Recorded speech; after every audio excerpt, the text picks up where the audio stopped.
सूर्य किरणों के बिना, खुशबू हवा के बिना और राजा प्रधान के बिना अधूरा है। मराठा साम्राज्य के मुख्य प्रधान पेशवा बालाजी विश्वनाथ के निधन से हमारे सामने एक बहुत बड़ा प्रश्न है। नए पेशवा का चुनाव। कोई है जो स्वयं इस जिम्मेदारी को स्वीकार करे? पेशवा की जिम्मेदारी हमारे लिए बड़े सम्मान की बात होगी छत्रपति। हमें बड़ी खुशी हुई श्रीपत राव। क्या सारा दरबार पंत प्रतिनिधि के सुझाव से सहमत है? महाराज, इस वक्त इस दरबार में एक ही तलवार है जो समस्त मराठा साम्राज्य और पेशवा की पगड़ी का मान रख सकती है, और वो है बाजीराव।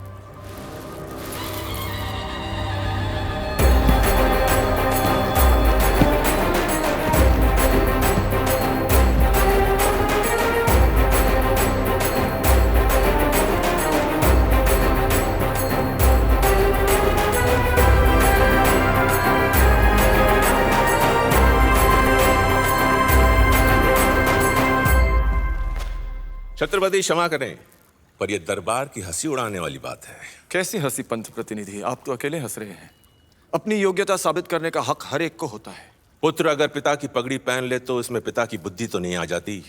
चंदन के वृक्ष को भी सुगंध देने के लिए एक उम्र की आवश्यकता होती है। पर कांटा छोटा हो तब भी चुभता है, काय मरता। चीते की चाल, बाज की नजर और बाजीराव की तलवार पर संदेह नहीं करते। कभी भी मात दे सकती है। मैं बाजीराव बल्लाड़, स्वर्गीय पेशवा बालाजी विश्वनाथ का पुत्र, खुद को पेशवा के पद के लिए योग्य मानता हूं और इसके लिए हर कसौटी से गुजरने के लिए तैयार हूं। कसौटी तो जरूर होगी बाजीराव, पर उसका फैसला हम नहीं, पंत प्रतिनिधि करेंगे।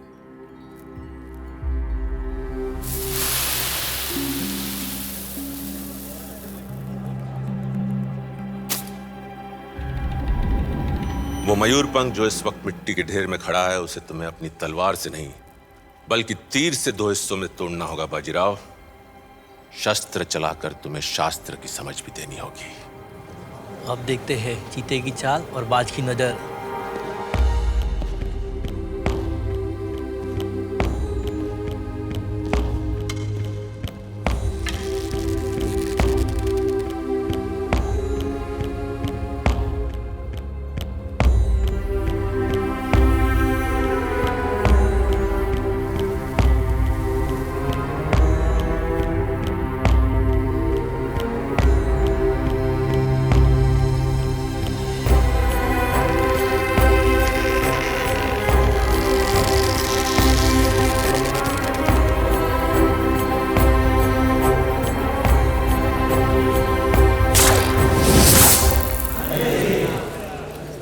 महाराज, शर्त थी मयूरपंख को 2 हिस्सों में तोड़ने की, और पूरा दरबार देख रहा है।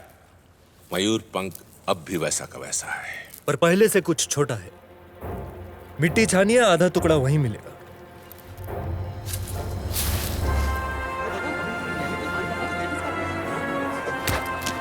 यह था मेरे शस्त्र का परिचय। अब शास्त्र सुनिए। वो मिट्टी हिंदुस्तान की है और वो मयूरपंख मुगल सल्तनत का पेड़ जिसकी जड़ें हैं दिल्ली, और वो तीर मराठा साम्राज्य का। जड़ पे वार करो तो बड़े से बड़ा पेड़ भी गिर जाता है। कमाल है तुम्हारी सोच पेशवा।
श्रीमंत, बुंदेलखंड से सैनिक आया है राजा छत्रसाल का संदेशा लेकर।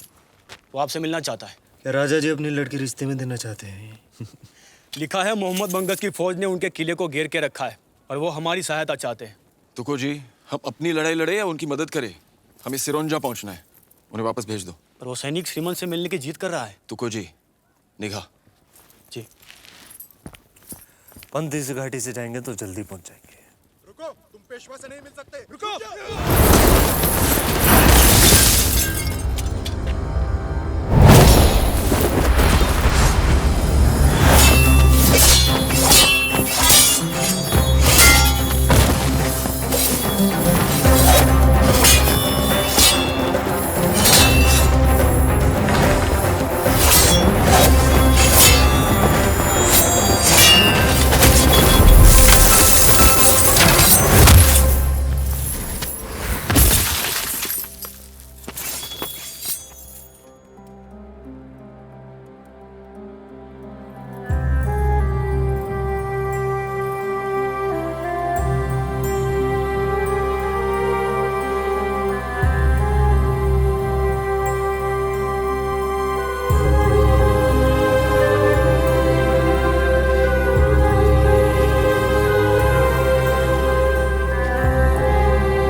पंत, इन्हें इज्जत के साथ वापस भेज दीजिए। बुंदेलखंड खतरे में है। हजारों बहू बेटियां जौहर की आंख के सामने खड़ी हैं। हम आपकी मदद चाहते हैं। जब बुंदेलखंड के पास ऐसी तलवार हो तो हमारी मदद की क्या जरूरत है? मुमकिन नहीं होगा भाई, आप जाइए। इस गुस्ताखी के लिए तुम अपनी जान गंवा सकती हो। परवाह नहीं। बुंदेलखंड से निकलते वक्त कसम खाई थी कि आएंगे तो पेशवा बाजीराव को लेकर आएंगे, वरना नहीं।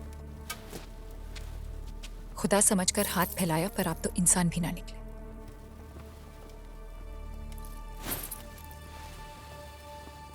नाम क्या है तुम्हारा? मस्तानी। हमें आपकी सोच, आपकी हिम्मत और आपकी मदद मांगने का अंदाज पसंद आया। पड़ा उठाओ पंत, बुंदेलखंड जाना है। श्रीमंत, छत्रपति को क्या जवाब देंगे? छत्रपति को जानकर खुशी होगी, एक हिंदू राज्य दूसरे हिंदू राज्य की मदद करने जा रहा है। ऐसे बुंदेलखंड का रास्ता कितनी दूर है? 5 दिन। हम उसे 2 दिन में तय करेंगे। नामुमकिन। ऐसा दुश्मन को सोचने दो। बाजीराव की रफ्तार ही बाजीराव की पहचान है मस्तानी भाई। चला।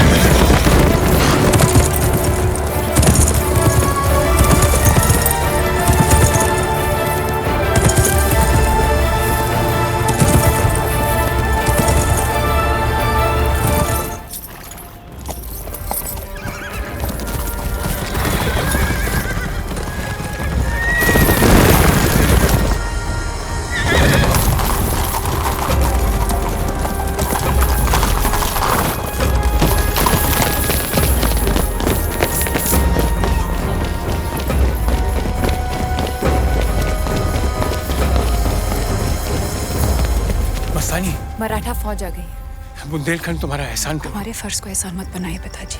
आप जंग का आदेश दीजिए, हम पेशवा को आगाह करते हैं।